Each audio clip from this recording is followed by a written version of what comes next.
En 2019, les surfaces agricoles occupent la moitié de la superficie de la région. Les sols naturels, comme les forêts, 42%. Enfin, 7% des sols sont artificialisés pour les activités et l'habitat. Vous avez sans doute déjà entendu parler d'artificialisation des sols. Eh bien, dans cette vidéo, on va se concentrer sur une partie de ce processus, la consommation d'espace liée à l'habitat, c'est-à-dire les forêts, les prairies, les champs, etc., qui ont été recouverts d'immeubles et de maisons entre 2009 et 2019 en Bourgogne-Franche-Comté. En 10 ans, les 2/3 des surfaces artificialisées dans la région l'ont été pour l'habitat. 100 000 nouveaux logements ont été construits, un nombre en hausse.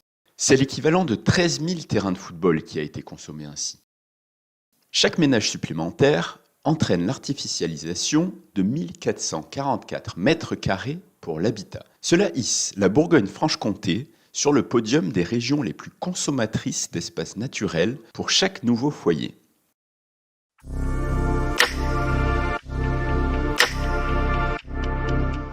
Entre 2009 et 2019, la population de Bourgogne-Franche-Comté est pourtant restée stable.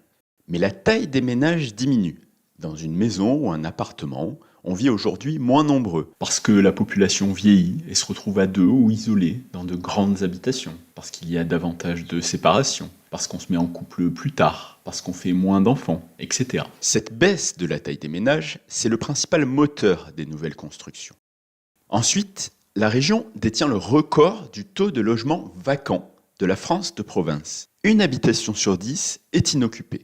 Et enfin, la Bourgogne-Franche-Comté est aussi la seule région, avec la Corse, dont la surface moyenne des logements construits augmente, ainsi que l'espace qu'ils occupent au sol. Car dans la région, on construit proportionnellement plus de maisons, comparé aux appartements, qu'en France hors Île-de-France. Et pour en savoir plus, retrouvez l'étude complète et toutes les données sur INSEE.fr.